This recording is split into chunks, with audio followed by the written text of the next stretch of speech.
Assalamualaikum warahmatullahi wabarakatuh. Sebelumnya, perkenalkan, saya Valentina Febe Sugestin dengan NIM 221080200043. Di video ini, saya akan menjelaskan materi mengenai off the job training. Digunakan untuk memenuhi tugas UTS mata kuliah pelatihan dan pengembangan SDM yang diampu oleh Pak Mahfud Asyari.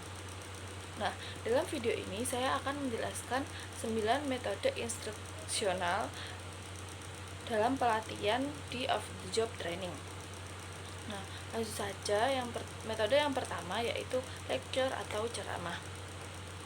Definisi dari lecture ini merupakan metode di mana pelatih atau trainer secara satu arah menyampaikan konten atau materi yang harus dipelajari kepada para peserta pelatihan. Jadi karakteristik dari lecture ini yaitu sangat efisien untuk menyampaikan informasi dalam jumlah besar kepada banyak orang dalam waktu singkat. Kemudian tetapi partisipasi peserta dalam lecture ini cenderung pasif. Kemudian keefektifannya sangat bergantung pada keterampilan komunikasi dan pengetahuan pelatih. Metode yang kedua yaitu discussion atau diskusi. Definisi dari diskusi ini merupakan metode yang melibatkan komunikasi dua arah, baik antara pelatih dengan peserta maupun antar peserta sendiri. Dalam diskusi ini, peserta bisa saling mendorong pertukaran ide, pengalaman, dan perspektif, sehingga dapat meningkatkan pemahaman dan retensi informatif karena peserta terlibat aktif. Kemudian, dapat membantu dalam mengembangkan keterampilan berpikir kritis dan komunikasi. Selanjutnya, metode yang ketiga yaitu case study atau studi kasus. Studi kasus merupakan metode di mana peserta mendiskusikan, menganalisis, dan memecahkan masalah berdasarkan situasi nyata atau yang menyerupai nyata.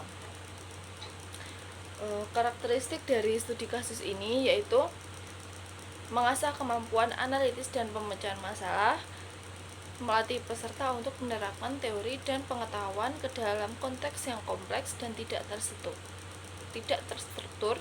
Namun seringkali dalam studi kasus ini tidak memiliki satu jawaban yang mutlak atau benar.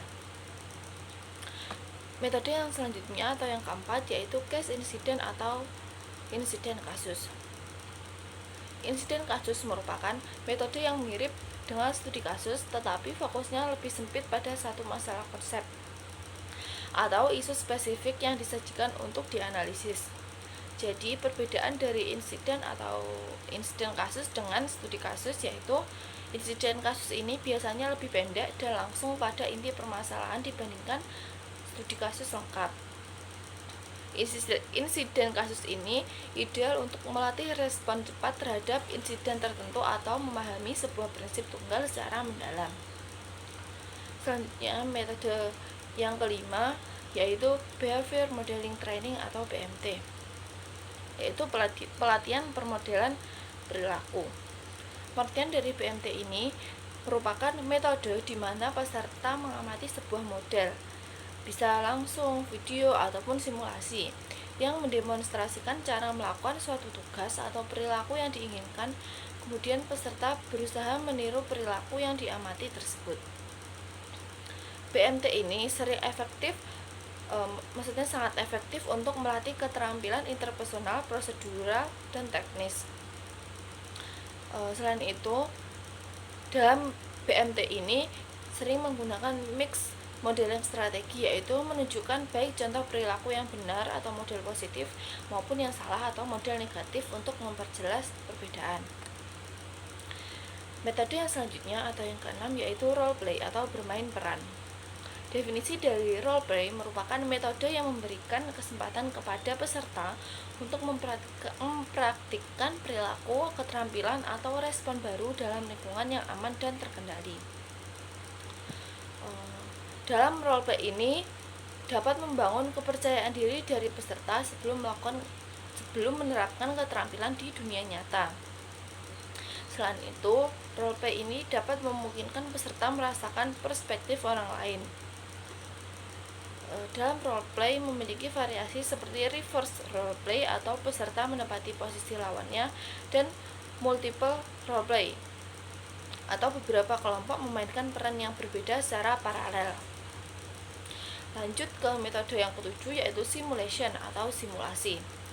Definisi dari simulasi merupakan penggunaan model operasional dari peristiwa fisik atau sosial yang dirancang untuk merepresentasikan kenyataan. Dalam simulasi ini dapat menciptakan pengalaman belajar yang mendekati kondisi yang sebenarnya.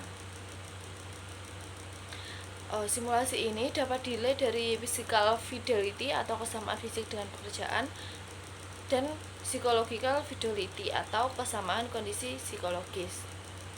Dalam simulasi ini juga dapat meminimalkan risiko dan biaya jika dilakukan di lingkungan sungguhan.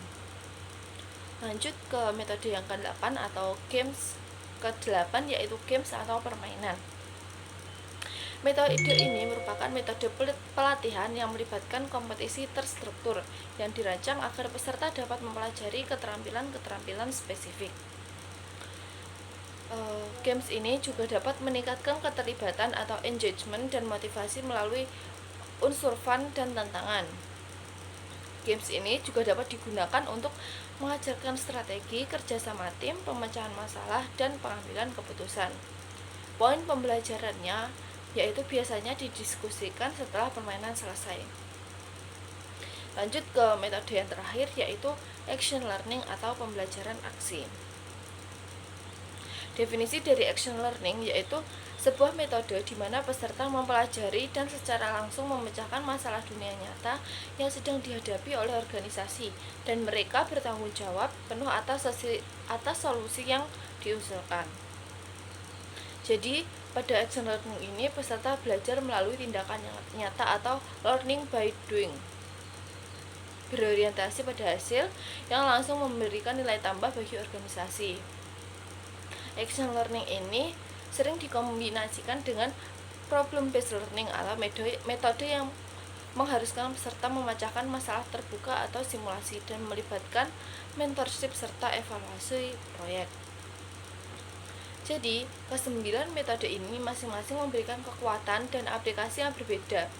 Pemilihan metode yang tepat atau kombinasi dari beberapa metode sangat bergantung pada tujuan pembelajaran, karakteristik peserta, ketersediaan sumber daya, dan konteks di mana keterampilan tersebut akan diterapkan. Nah, lalu bagaimana sih kita memilih metode yang tepat? Nah, berikut merupakan ada 5 metode cara memilih metode instruksional. Yang pertama yaitu biaya dan ketersediaan sumber daya. Kemudian yang kedua yaitu tingkat penerapan pada pekerjaan atau on the job application. Yang ketiga yaitu keterampilan dan preferensi pelatih. Yang keempat yaitu preferensi dan karakteristik peserta. Dan yang terakhir yaitu pendekatan metode campuran. Sekian materi yang dapat saya sampaikan. Mohon maaf apabila ada kesalahan. Terima kasih. Wassalamualaikum warahmatullahi wabarakatuh.